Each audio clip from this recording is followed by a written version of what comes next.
Соработката со ДЛУМ продолжува во изнаоѓање на најсоодветно решение за проблемот со недостиг на простор и вработување на едно лице. При тоа имајќи предвид дека ДЛУМ е здружение, а Министерството за култура нема надлежност да финансира вработувања на здруженија. Вака надлежното министерство им одговори на членовите на ДЛУМ кои 75 години се без галериски простор.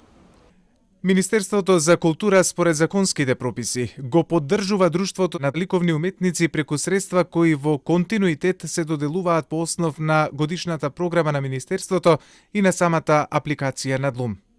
Знаеме дека Министерството за култура не е агенција за вработување, сепак припаѓаме на културната сцена. Може со буџетските средства кои ги има како институција да помогне. Вели Манева Чуповска. Меѓутоа, тие може да финансираат вработување. Значи може да дадат буџетски средства согласно законската постапка која што значи одобрување од Министерство за економија и целосен тој, да речем, како буџетски пристап кон сето тоа. Еве, например, со Сдруженијата на ликовни педагози, бидејќи се педагози, нивното здружение имаат вработени од Министерството за образование. Ако е така логиката, тогаш дали Министерството за образование врши вработување?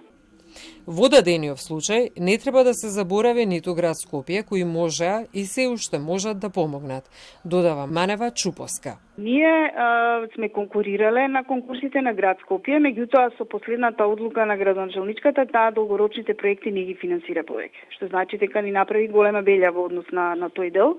Јас искрено се надевам дека ќе ја смени таа одлука. Меѓу барањата на ДЛУМ беа и достоинствени услови за уметниците и поништување на финансискиот долг кон ГТЦ.